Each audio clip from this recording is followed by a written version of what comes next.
모가지가 길어서 슬픈 짐승. 시인 노천명은 사슴을 이렇게 묘사했습니다. 동물원에서도 많은 관람객들에게 사랑받는 동물이기도 합니다. 우리나라 대표적 동물원, 서울대공원에 있던 사슴과 흑염소들이 도축장으로 팔려가고 있다는 동물보호단체의 폭로가 있었는데요. 우여곡절 끝에 팔려간 동물들이 목숨을 건질 수 있었습니다. 뉴스 따라잡기에서 취재했습니다. 서울대공원의 사슴축사역, 화물차 2대가 서 있습니다.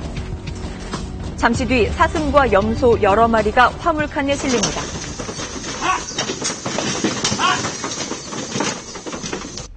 동물들을 실은 화물차는 1시간 반쯤 달려 경기도 외곽의 한 농장에 도착합니다.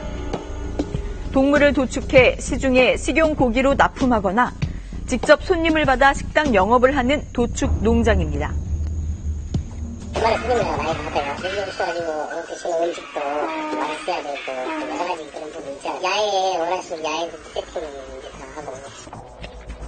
전날까지도 동물원에서 관람객들을 맞이하던 동물들이 도축 농장에 실려간 이유는 뭘까? 어린이들한테 관람용으로 또 많은 시민들한테 관람용으로 이용됐던, 전시됐던 사슴과 흑염소 한 43마리 정도가 도축장으로 갈 것이다. 서울대공원의 내부 고발로 저희가 알게 됐었던 거고요.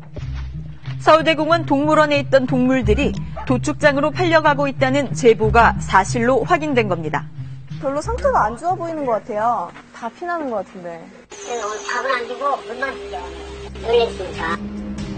동물단체 활동가가 손님을 가장해 농장 관계자에게 접근합니다. 외부에 마련된 우리 안에는 사슴과 흑염소들이 갇혀 있었습니다. 사슴이라고요? 네. 이게 제일 맛있는 사슴이에요. 두 번째 맛있는 게 꽃사슴이에요. 아까 얼마나? 저기 150만 원. 저걸 잡아놓으면 50년. 40년, 50년. 이때 농장 관계자가 뜻밖의 말을 흘립니다. 그죠? 서울 대공원에서 가져온 거. 거의 입찰 봐가지고. 그 염소들도 이제 막 대공원이나 이런 데서도 입찰 봐서 데리고 오시고. 서울가 입찰 봐가지고 다 가져온 거예요. 사실관계를 확인한 동물보호단체는 즉각 서울대공원을 비판하고 나섰습니다. 도축장에 팔려간 동물들을 다시 데려와야 한다는 주장도 펼쳤습니다. 계속 번식을 해서 마리수가 불어나다 보니까 공간적인 한계 제약으로 인해서 매각을 할 수밖에 없었다라는 게 대공원의 입장이었습니다. 저희가 도축장에 있다, 얘네들을 구해달라고 해서 도축장에 한번 가보지도 않았고. 개체수가 기준 이상으로 늘어나면 사육 환경이 열악해지기 때문에 넘치는 숫자만큼 동물들을 매각해야 한다는 게 동물원 측 입장이었습니다. 이런 동물은 잉여동물로 분류됐습니다. 하지만 동물원 측은 동물을 사간 사람이 식용고기 도축업자라는 사실은 몰랐다는 주장을 펴온 것으로 알려졌습니다. 동물단체는 이 말도 믿지 않았습니다.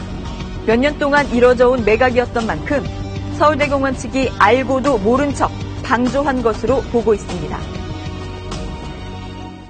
매각하는 당시에 그 사람이 뭘 하는 사람인지까지에 대해서는 알 수 없다. 이게 뭐 한 번 정도 이루어졌었던 일이라면 몰랐다고 할 수 있겠지만 수년간에 걸쳐서 1년에 수차례 이렇게 매각을 통해서 그런 업자들이 들고 나갔다는 거에 대해서 몰랐다는 거는 사실 저희가 납득할 수가 없습니다. 우리나라에서 그런 동물들이 어디로 가겠습니까, 솔직히. 2달 전 열렸던 한 토론회에서도 의미심장한 발언이 나왔습니다. 동물원 동물의 복지를 위한 긴급 시민토론회에서 서울대공원의 한 사육사가 했던 발언입니다. 8월 14일, 8월 19일 사슴 매각 및 방출 감정하게 분명히 얘기했습니다. 사슴을 방출하는 자는 사슴농장을 운영하고 있다. 분명히 밀도축되어 식용으로 전될 가능성이 많다고 얘기했습니다.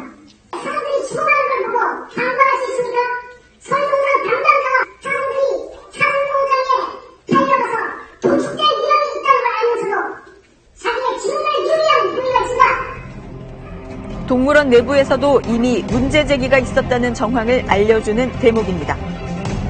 지난 3년 동안 서울대공원이 잉여동물을 매각해 판매한 금액은 해마다 1,500만 원 안팎에 이릅니다. 때문에 대공원이 동물들을 돈벌이 수단으로 삼은 것 아니냐는 의혹까지 제기되고 있습니다.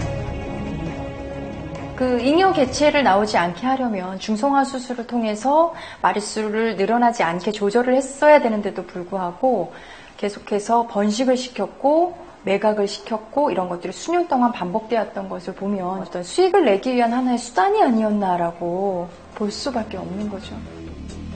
취재진은 서울대공원 측의 공식 입장을 듣기 위해 여러 차례 접촉을 시도했지만 아무런 답변을 들을 수 없었는데요.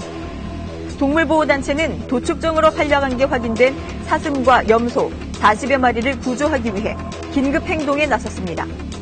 거리 캠페인, 단식 농성 등으로 실태를 알리는 한편 대공원 측에 대책과 재발 방지책을 요구했습니다.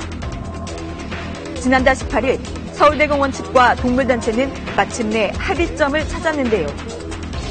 재매입 비용을 분담하고 새 보금자리를 찾아주기로 한 겁니다. 재매입 비용에는 시민들이 모아준 성금 1,000만 원도 포함됐습니다. 그리고 이틀 전 언제 도축될지 모르는 처지에 있던 동물들이 새 보금자리로 옮겨졌습니다. 저희가 바라는 것은 큰 게 아니에요. 어린이들한테 사랑을 받았던, 그래서 많이 사람한테 길들여지고 야생성을 이미 잃어버린 이 동물만큼은 최선을 다해서 마지막까지 그곳에서 태어나서 그곳에서 숨을 거둘 수 있게 해주는 것이 동물원의 어떤 그 자세가 아닌가. 살았을 땐 동물원 구경거리로, 죽어선 식용 고기가 될 뻔했던 동물들. 그들을 구한 건 역시 사람이었습니다.